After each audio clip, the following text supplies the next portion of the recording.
যদিহে আপোনালোকে Agnipath স্কিমৰ join India আৰ্মিত apply কৰিম বুলি ভাবি আছে, গতিকে এই ভিডিঅ'টোত ৰেজিষ্ট্ৰেশ্যনৰ পৰা এপ্লাই লৈ ফুল প্ৰচেছ দেখুৱাব ষ্টেপ বাই ষ্টেপ। গতিকে আপোনালোকে এই ভিডিঅ'টো ভালদৰে চাই যাব। অগ্নিবীৰ জেনেৰেল ডিউটিত এপ্লাই কৰিবলৈ হ'লে আপোনালোকে মেট্ৰিকত 45% লাগিব আৰু পাৰ ছাবজেক্টত 33% লাগিবই। আৰু অগ্নিবীৰ টেকনিকেলত এপ্লাই কৰিবলৈ হ'লে আপোনালোকে 10+2 পাছ কৰিব লাগিব, অৰ্থাৎ 12 পাছ কৰি ল'ব লাগিব, আৰু ষ্ট্ৰীম ছায়েন্স লাগিব, আৰু মেথছ, ইংলিছ, কেমেষ্ট্ৰি, ফিজিক্স আদি এইবোৰ থাকিব লাগিব, আৰু টোটেল মাৰ্ক 50% লাগিব, আৰু লগতে প্ৰত্যেকটো ছাবজেক্টতে 40%কৈ মাৰ্ক লাগিব।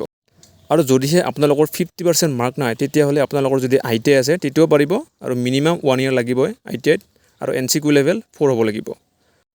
আৰু আপোনালোকে অগ্নিবীৰ ট্ৰেছমেন 10 পাছ কৰিলেও হ'ব, মিনিমাম 33% লাগিব, আৰু লগতে অগ্নিবীৰ 8 পাছৰো আছে। যদিহে আপোনালোকে 10 পাছ কৰে তেতিয়াও পাৰিব। এতিয়া আমাৰ ডেছক্ৰিপশ্যনৰ লিংকটোৰ সহায়ত আপোনালোকে এইখন পেজলৈ আহি যাব, আৰু ইয়াতে কেপচাটো ভৰাই দিব। তাৰপিছত আপোনালোকে এণ্টাৰ ৱেবছাইট কৰি দিব। আপোনালোকে এইখন পেজলৈ আহি যাব। এতিয়া আপোনালোকে অগ্নিপথ তাত ক্লিক কৰিব, তাৰপিছত ইউজাৰ ৰেজিষ্ট্ৰেশ্যন ক্লিক কৰিব।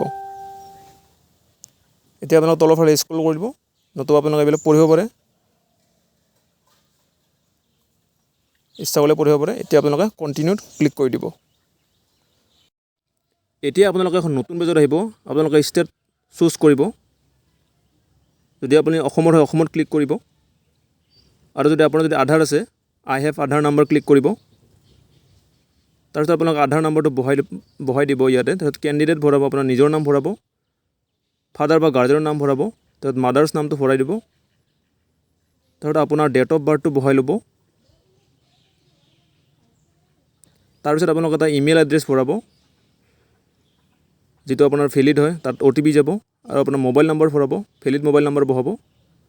এতিয়া আপোনালোকে ক্লিক কৰিব, ক্লিক কৰি ইয়াতে কেপচা কোডটো ভৰাই ল'ব, তাৰপিছত আপোনালোকে ছাবমিট কৰি দিব।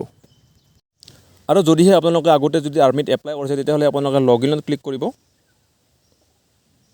তাৰপিছত আপোনালোকে ইউজাৰ নামতে আপোনালোকৰ ইমেইলটো ভৰাই দিব, তাৰপিছত আপোনাৰ পাছৱৰ্ডটো ভৰাই ল'ব, তাৰপিছত কেপচা কোডটো ভৰাই ল'ব, তাৰপিছত আপোনালোকে লগইন ক্লিক কৰিব। আৰু যদিহে আপোনালোকৰ যদি পাছৱৰ্ড মনত নাই, তেতিয়াহ'লে আপোনালোকে ফৰগেট পাছৱৰ্ড ক্লিক কৰিব। তেতিয়াহ'লে আপোনাৰ ইমেইলত গুচি যাব, আপোনালোকে তাৰ পৰা পাছৱৰ্ডটো ভৰাই দিব। এতিয়া লগইন হোৱাৰ পিছত আপোনালোকে এটা নতুন পেজত আহিব। এতিয়া আপোনালোকে নিজৰ ডিটেইলছবিলাক চাই ল'ব, যদি কিবা ভুল আছে সেইবিলাক আপোনালোকে শুদ্ধ কৰি ল'ব। এতিয়া আপোনালোকে তলৰ ফালে স্ক্ৰল কৰিব। এতিয়া আপোনালোকে দেখা পাইছে যে অগ্নিবীৰৰ আপুনি যিকেইটাত এলিজিবল হয়, আপোনালোকে সেইকেইটা পদ দেখা পাব। অগ্নিবীৰ জেনেৰেল ডিউটি, আৰু অগ্নিবীৰ টেকনিচিয়ান, আৰু অগ্নিবীৰ ক্লাৰ্ক, আৰু অগ্নিবীৰ টেকনিচিয়ান 8 পাছৰ কাৰণে। এতিয়া আপোনাৰ ৰাইট ছাইডত দেখা পাইছে যে এপ্লিকেশ্যন নট অ'পেন। কাৰণটো কিয় দেখাইছে?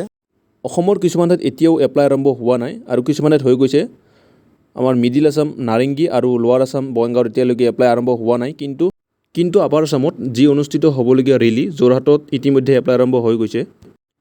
আৰু আপোনালোকে নিজৰ ডিষ্ট্ৰিক্টত এপ্লাই আৰম্ভ হৈছে নে নাই চাবলৈ হ'লে এলিজিবিলিটি ক্লিক কৰি আপোনাৰ ডিটেইলছ ভৰাই চাব পাৰে। চাওক, যোৰহাট ডিষ্ট্ৰিক্টত এপ্লাই আৰম্ভ ইতিমধ্যে হৈ গৈছে। আৰু যদিহে আপোনালোকক এপ্লাই প্ৰচেছ দেখুৱাব লাগে, আপোনালোকৰ চেনেলটো ছাবস্ক্ৰাইব কৰি থ'ব, আৰু এটা লাইক কৰিব নাপাহৰিব।